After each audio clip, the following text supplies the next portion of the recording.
Pennies Going in Raw is a production of iHeartRadio. The opinions expressed in the following podcast are for general informational purposes only and are not intended to provide specific advice or recommendations for any individual or on any specific security or investment product. It is only intended to provide education and entertainment about the financial industry and the stock market. Enjoy! On this episode of Pennies Going in Raw, we discuss the crazy market after the Fed meeting, a lawsuit by a shareholder against Elon Musk's purchase, and bonds. You find out life's this game of pennies. Oh, you guys know we only have a 40% runner. Hello, 40% Right is a fucking killing. We've been compliant for too long. It's time we go to war. I don't have a Roth. Hugh knows so much about the market that his brain doesn't have enough room for grammar. Hey, who told me about IDEX? It's going up a shit ton now. We're up 4%, baby. No way. 4 fucking percent. You asked the exact same question with 2 words different. It's like, man, I just got dick whipped for like 20%, and now that f***er's up like 50. I bet Warren Buffett never did that. I'm just making this voice memo to call out unusual whales to a fight. The pennies we need are everywhere around us. Pennies. Going in Raw. Featuring Dan, Deity of Dips, And Hugh, honey. Produced by Vinny. And Christian. Let's go, baby.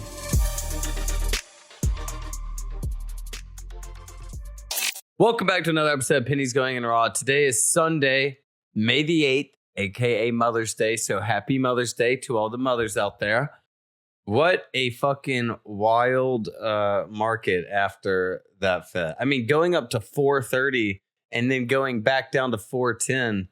I was like, dude, we're on the verge of just a halt down of SPY from just a correction on the day. Yeah. So one thing that I tweeted on, I think it was like Thursday, something was like, imagine being a hedge fund manager and having to explain the last 2 days of the market to your clients. I mean, the one day you're probably sending out an email like, the show's back on, all time high soon. Yeah. I told you, dude, we got in at the bottom. Dude, fucking Wednesday, I was like, my God, dude, I got in at the bottom of all of these. And Friday comes around and definitely wasn't the bottom on any of them, I don't think. No, and so the crazier thing is that this week closed and SPY is officially down 5 weeks in a row. That's wild. Brutal. Yeah, brutal. It's definitely a shock, I guarantee, for all the investors that just started in the past 2-3 years. I mean, you haven't seen this. No. I mean, we haven't seen a lot of this. The trajectory that these stocks are plummeting at, like literally plummeting, I don't think that's an over-exaggeration, is really wild, honestly. And so even though the indices aren't necessarily plummeting, I mean, they're still getting, a little bit of smoked. But I will say, you know what? You know how much SPY is down inside the past 5 days? How much? It's only down 0.2%. Well, yeah, dude, it went up $25 in a day. Yeah, it's just wild. Like realistically, let's just say that you bought SPY. Let's just say your entire 401k is in the S&P 500. Like you look at it at the end of this week and you're like, okay, flat week. You look at it on a chart and it's like massive moves. I mean, we probably moved 20% probably. Like, I don't think that's an exaggeration. In between all the intraday moves, probably 20%. Yeah, like up and down. Yeah, which is just wild. So I think that's pretty wild. The one thing that I will say is that the selling pressure on Thursday was scary. That wasn't like, hey, I'm gonna sell some of my 401k, like Uncle Lou selling some of his 401k. That was like somebody, like a lot of people are getting the fuck out. I mean, that was a pretty high volume I woke day. up late Thursday and I was like, dude, what happened? Like everything was fine yesterday. Yeah. And that was a pretty, like, Relatively, we haven't. Okay, so yesterday the S&P or the SPY traded 178 million shares. We haven't done that in wow. I mean, I'm scrolling back a pretty far while. We haven't done that many, or we haven't traded. They hasn't traded that many shares since February 24th, which was the day that we had hit that 411 bottom and it had gone all the way back up to 427. So that's a 16-point move. And before that was the end of January. So like there was a lot of shares traded. To put that in comparison, at the beginning of the week, on Monday, when we had that like kind of like neutral day, it only traded 106 million shares. So like 64 million shares more. So that's a lot. And so what that tells me is that, and if you guys look at the daily candle, like it really, the selling pressure really didn't let up, which tells me that, that I don't think we're at bottom. This didn't feel like distribution. So I'd be really careful buying the dips. I mean, we're still rejecting the 20-day moving average is kind of the one that like I like to look at on the yearly chart. And so we actually broke on that, what was this, Wednesday, the day of the FOMC. Yeah. We actually broke through the 10-day and we tapped the 20-day. And then, I mean, we know how the next day went. I mean, we tapped the 20-day and it was all the way back down to 409, which tells me that the 20-day is clearly selling pressure anytime that it gets back up there, which right now it's sitting at about 427. So what are you knowing that for like the 20-day and what it means for SPY, or at least what you've noticed? How exactly can you use that to kind of protect yourself and also to use it to your advantage to maybe make some money if you're trading SPY? Yeah. So right now you can see that 400 to 410 is kind of like that big support area. That's clear as day when you look across the chart. You go back to that February 24th day, that's where it bounced, was at 410. So we did kind of break below that. And we did hit 405. So I would say anywhere between that 400 to 410 area is kind of like your support zone right now. So if you are like a buy the dipper and you want to buy the dip, that's totally fine. It's just you have to keep the 20-day moving average. You got to keep the 20-day moving average up on, because every time that we come close to it, we sell off. Like since we crossed below the 20-day moving average, we've rejected it every day except 2. And the 2 days that we held above it, it was 2 red days. And the 2 red days were followed by a 5-day sell-off.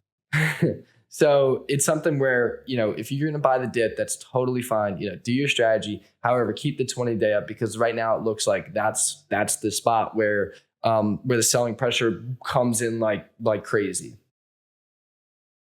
All right. Well, I know you also wanted to touch on not only Bitcoin, but also a lawsuit against Elon Musk. Which one do you want to go over first? So we can go over the lawsuit first, just because I think that this is interesting because of who filed the lawsuit. So I saw a few people tweet about it, so I'll just read it. It says, breaking: Elon Musk's $44 billion Twitter bio has been challenged by a shareholder lawsuit. So then I dug a little bit deeper, and effectively it really doesn't seem like it's because of Musk or because of Twitter. It's more about the group that is suing Musk or trying to stop this buyout. It doesn't. How do I put this correctly?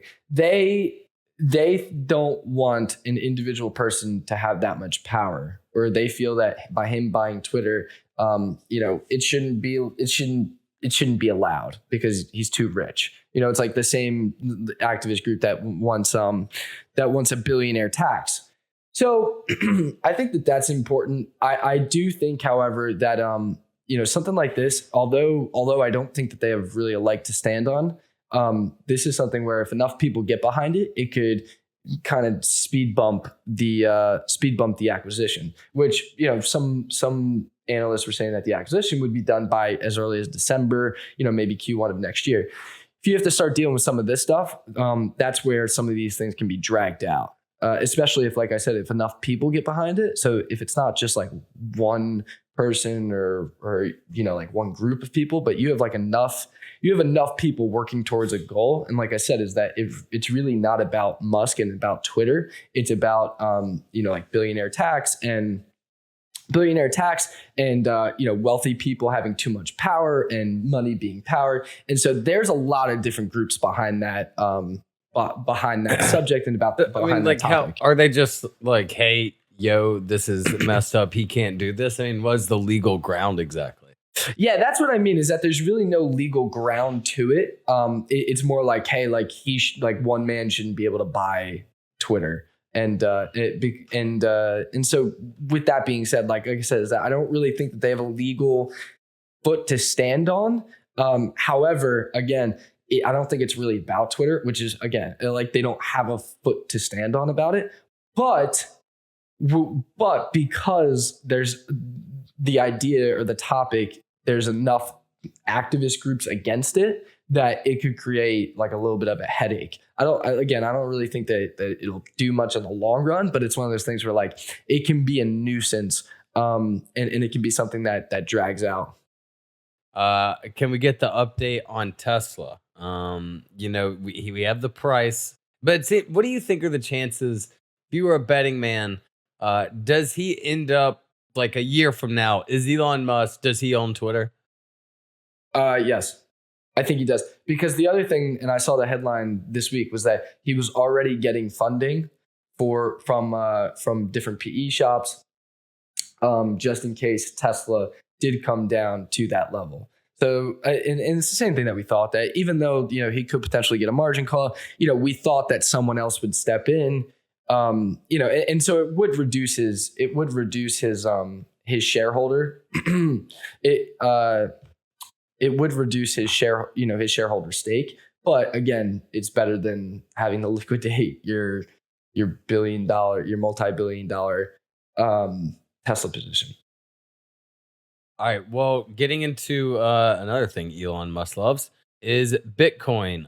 He sent a couple articles, a Bitcoin margin call. If the world's leading cryptocurrency drops below 21,000, Michael Saylor's MicroStrategy will be forced to pay up. Yeah. What does that mean for us? Yeah. So first off, let's just touch on this. Man was up like, I'll get you the exact number. He was up. So he has 129,128 Bitcoins acquired for 3.9 billion. He has over 100,000 Bitcoins. Oh yeah. No. I mean, this is why this is important, is because he truly is a whale. Yeah, he sounds like the whale. Yeah. And so he's not. And so the other important thing is that the other important thing about this is that it's not like he's a whale in at like $200 a share. His average coin is 30,700. Yeah, he went from being up to barely being up. Yeah, so to put that in perspective, this man was up almost $4 billion on his 100%. Yeah, like 100%. And again, this company is levered to the tits. Like, he's leveraged so much, and he was up 100% and didn't take any off. I don't care if you think Bitcoin, I don't care if you know that Bitcoin's going to 100,000. In my opinion, to not de-risk when you're levered literally like up to your eyeballs is probably the dumbest thing I've ever heard. I mean, he was up. Fucking El Salvador handshake meme, Michael Saylor leveraging all in Bitcoin.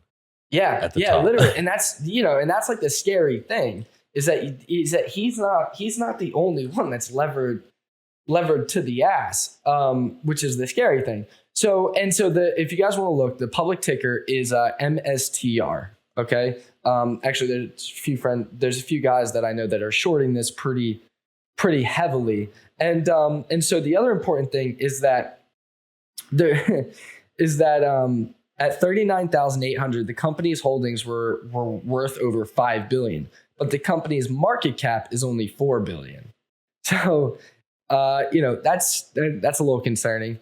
But so if you guys want to look at its MSTR, and so you can see what it's done over the past 3 years. This thing in January 2020 was trading at about 143. It went all the way up to $800 a share in 2021, and now it's sitting at 295. So again, levered to the eyeballs, up 100%, almost $4 billion, and doesn't take any off the table. Honestly, even right now, he's up. What's he up right now? He's up about dude. Bitcoin he's up bros 1.2 billion. Yeah, they don't sell. So again, is that he's in at about 30,000. He's in at about 30,000 per coin. But again, with him being levered out the ass, if Bitcoin falls below 21,000, they'll be forced to margin call, and they'll have to sell some, and they'll have to sell Bitcoin. Actually, a large majority of their Bitcoin. And the important part about that is that it comes down to, like what we talked about with Tesla and Elon Musk, is literally supply and demand. He has 130,000 Bitcoins. If he has to sell 30,000 Bitcoins, we'll be getting it at like 15, 14. Yeah. So the average Bitcoin volume, hang on, I'll find it for you. Yeah, how many Bitcoins are traded in a day? Okay, so think of it like an offering for like a stock. On daily Bitcoin, there's so in 2020, it was about 330,000 daily transactions. Right now, there's about 230 transactions per day. So that's down about 16%, maybe 15, maybe 20%. Yeah, 15, 20%. And so if he has to sell, let's say half of his position, he would be effectively like 35% of the daily volume. Now, the reason that that's important is because, like an offering on a stock, when we think about volume, it's typically, buying and selling. Some days it's more, some days it's less, but it's typically never to one side, too far to one side or the other. But if he's going to come in and he's going to be like, double or 3x the average selling on a day, he's going to take the price down. And the other thing and we can literally think back to stocks. One of the things, think of it like short covering.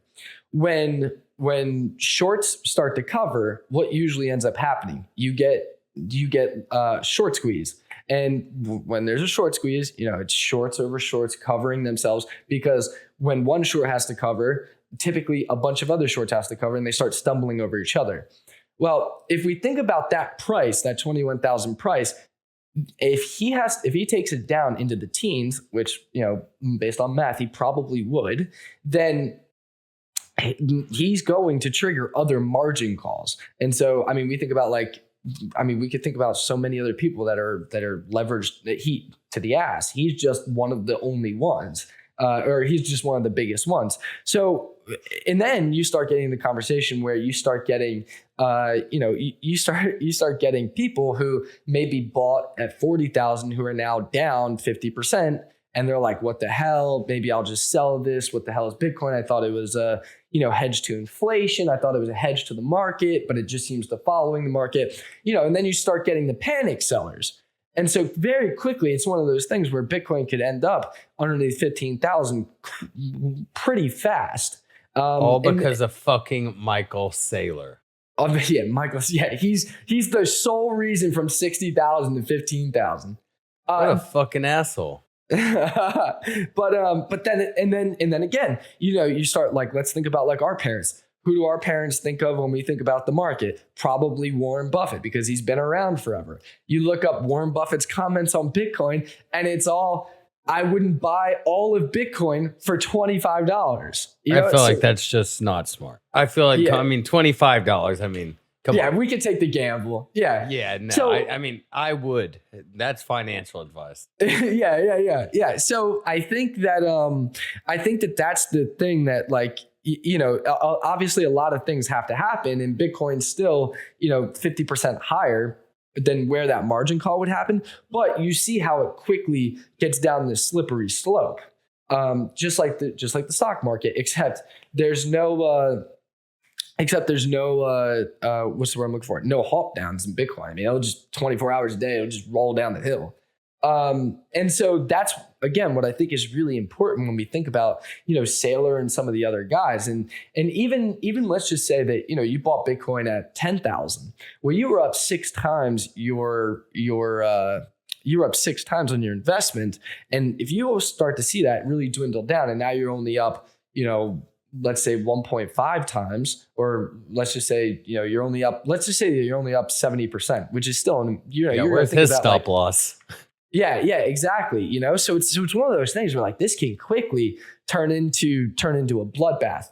And I'm not fear mongering. I'm just saying that it is important to think about, especially because Bitcoin does seem to be following the market. And so if the market continues to trend down, one would assume that Bitcoin would go with it. And Bitcoin hasn't been, hang on, let me see this real quick. Bitcoin hasn't been below 30,000 in quite some time. It did hit 30,000. It did hit 29,800 in July of last year. But it really hasn't stayed below there in quite some time. I think like close to right around like 2020 when it had that massive run from like 10,000 to 50,000. So again, I think that this is something to keep an eye on. And I don't know, I'll be interested to see. And just for anybody out there, MSTR is one where, listen, they get margin called. 290 is probably a pretty good price to short if they do catch that margin call, because again, they're levered to the ass. So if they do get margin called and their market cap is already starting to slip below their holdings, which doesn't really show like investor confidence. That's all. All right. Well, lastly, one of our beloved listeners wanted to know about the exciting life of bonds. And we'll do what we always do with the fun stuff and go over, the Google definition. But what I found funny when I Googled bond, the first thing that comes up, the Wall Street Journal from 9 hours ago, it's the worst bond market since 1842. That's the good news. Yeah. So it says here, in finance, a bond is a type of security under which the issuer owes the holder a debt and is obliged to repay the principal of the bond at the maturity date as well as interest. Why, I think kind of going over what it is, why, people say bonds are safe, and then kind of diving on into, let's say someone wants to help their kids out, setting up some bonds. So the first thing is, what's a bond?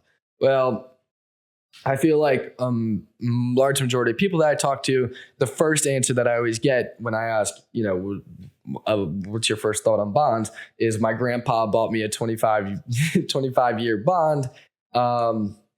There's obviously different kinds of bonds, but, my grandpa bought me a bond. I don't know what to do with this. And back in the day, until recently, when I say recently, like probably the last 2 decades, all bonds were on paper. Like you had a bond, like a piece of paper, kind of like a stock certificate,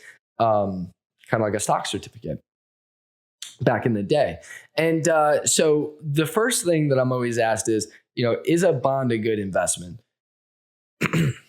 Generally speaking, I think that a bond has a place in a portfolio like most things. However, if we think about bonds and we think about inflation, now inflation was incredibly high this year, obviously, as we all know. But if we think about a normal bond, let's just say that you're going to make 2% on your money on a bond every year. You're literally losing money buying that bond because inflation is typically around the 3% mark. So we know that if you're going to buy a bond, you're literally going to lose money on every given year. But yeah, it sounds doesn't sound as good. Well, that's the thing is that, and the reason that people usually flock to bonds is because, you usually have a fixed date, 25. So, if you're, let's just say I'm a grandpa and I'm thinking about little Johnny, I'm thinking, hey, he'll be 25. He'll just be getting out of college. This will be like a nice little boost, a nice little boost to his, to his little money patch, especially if I'm not around, et cetera. And that's the way that most people think, this will be nice, consistent returns. I know that this will make money. So if I put 15 grand in there, I know that's going to come out with more money. It's typically, I should say, because again, bonds are less risky. They're considered less risky than the stock market. But the thing again is that most people don't realize is that if your bond is only making 2%, you're literally giving them less money. So I think that there's a place in, just like gold, I think there's a place in portfolios for bonds. However, the thing that I typically would look at because the question that we had was, from Shelly, which by the way, we love Shelly. She interacts with us all the time.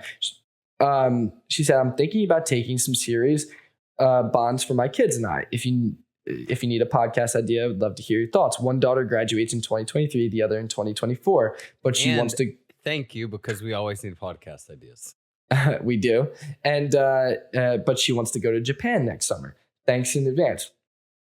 So the first thing is that I don't think, Shelly, that your timeline is long enough.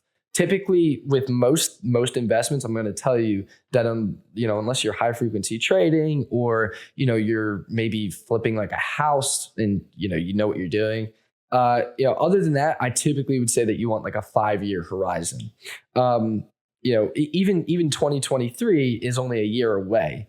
She graduates in 2023 and the other in 2024. So that's even only 2 years away. In most investments, a great return in a year is 8%.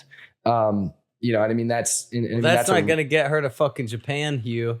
Yeah, I understand. So I'm just saying that the expectation is pretty low. And so you could go like the shorter term bond route. However, I'm not a huge fan of that personally.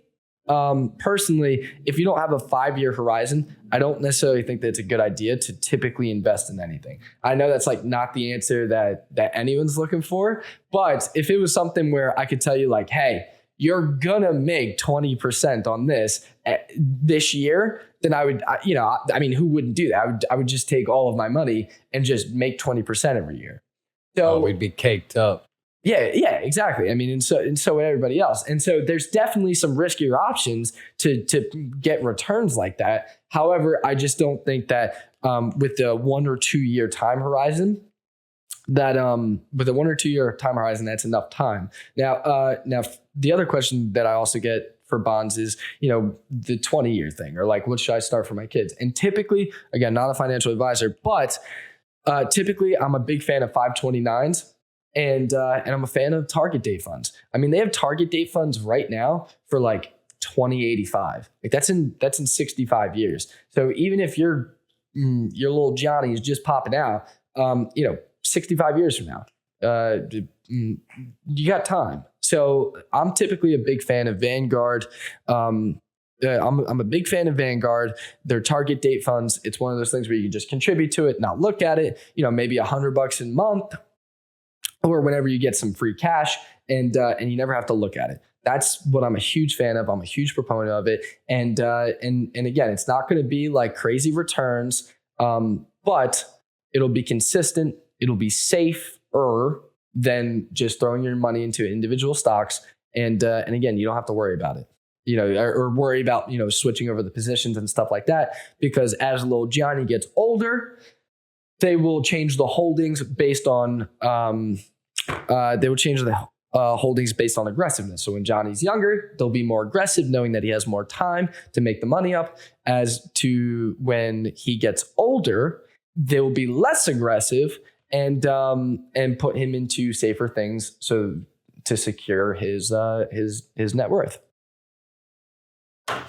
Would you recommend bonds to like just the average? Like, was there anything like any reason that I would start doing bonds? Like as just a regular investor or a regular guy, is there any benefit as opposed to just sticking to, the usual? So it's always good to diversify, obviously.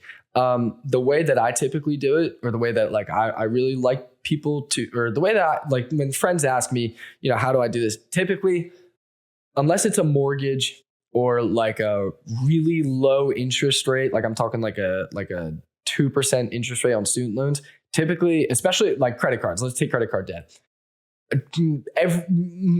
Create your emergency fund for 6 to 12 months, especially if you have kids. And then everything else that you make you should contribute to your retirement accounts, max them out. And then everything else on top of that should go to paying off your debt. Because some of those credit card, I've seen people with like 18% credit card, APY. And that's just going to kill you. That's going to cripple you. So everything should be going towards that. Now, when you get to like break even and above, that's when it's like, okay, everything that used to go to the mortgage, everything that used to go to whatever debt you had, then that's when it's like you can start playing around with some diversification. You want to throw like 2% in gold, you want to throw 2% in bonds, you want to throw 1% into crypto, 2% into crypto. Those are like, I never like my that's your diversification, and I never like anything to really exceed 5%, except the stock market, real estate, or like another hard asset. So when I think about like gold, I own gold. It doesn't exceed 5% of my net worth. However, it's a really good diversification tool against inflation. Like we know that, like that's a fact. So I've also watched a video made by Kevin O'Leary. So I've also heard this. The 5% he's a big gold guy. No, he's a big 5% guy. Oh, yeah. Well, I just think that you never want too much of. You used to talk about your guy. What's his name? The fucking YouTuber that you loved. I do like Grant Stephan. Yeah, he had a video with him where he checks out his portfolio and rates it for him. Oh, really? Yeah, dude. I know you're probably gonna be like, "Oh, okay, podcast is over. I've got to go watch." Yeah, no, that's sick. I'm gonna have to. But yeah, no. So I never really like anything to exceed like 5% unless it's a hard asset or the stock market. And even then, like the stock market, like I'm talking like the indexes. I'm not talking like throwing like 5% of your net worth into like coin. Which also just off topic, something that's absolutely wild. What do you think Coin's market cap is? Like Coinbase? Yeah, like Coinbase, like COIN. Oh man, that's a good question. Just because oh my god, it's down 9% today. It's at $104 a share. What do you think their market cap is? Just off the top of your head. Can you just say like 100, but like something ridiculous? 23 billion. I saw Unusual Whales tweet today or yesterday, I guess. Coinbase's NFT marketplace gains less than 150 users in first day open to the public. Oh, that's not good. That's not good. It's a $23 billion company. The even crazier thing is that at the start of this year, it was at 258. So at that point, it was worth over 50, 60 billion. And they only had 150 users. They only gained 150 users on the first day open to the public on the NFT marketplace. Yeah, can't imagine that's very good. And they're like who you think about when you think about like where you're getting your Bitcoin. Yeah. And I mean, obviously it's not like their main revenue source.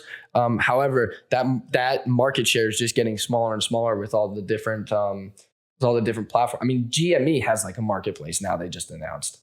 So I don't know. It'll be interesting, but I thought that was interesting little tidbit there. Didn't mean to get off topic, but yeah. So just to recap, speculative investments, inflation hedges, any kind of hedge, anything like that. I typically like to keep. Where do you even go about buying bonds? You can do it online. Hell, your local municipality probably has bonds that you could buy. Your state probably has bonds. Hell, the college that you went to, Auburn, you can buy Auburn bonds. I bought the college of New Jersey bonds. I have like 2 bonds. I need to just to say that they're going to pay some railroad bonds. Yeah. But again, is that just know that you're probably gonna lose a little bit of money on it. And theoretically, you're gonna make money, but when you add in inflation, you're probably gonna lose or break even. I fucking hate inflation, man. But again, And you're not gonna taxes. lose money. So if you're a gambler in the stock market, maybe bonds ain't the worst thing. Maybe you lose 10% on your bond, but at least not gonna be 100%. See, it's weird because, when people talk, you're making it seem like, hey, not the safest thing in the world, but fuck, people always talk about bonds there's a 0 chance you lose money. Yeah. All right, well, I guess sucks to all the old people that love your bonds. Apparently is all a lie this whole time. So hope you guys enjoyed your episode. Again, happy Mother's Day to all the moms, and we'll see you on Wednesday. Pennies Going in Raw is a production of iHeartRadio. For more podcasts from iHeartRadio, visit the iHeartRadio app, Apple Podcasts, or wherever you get your podcasts.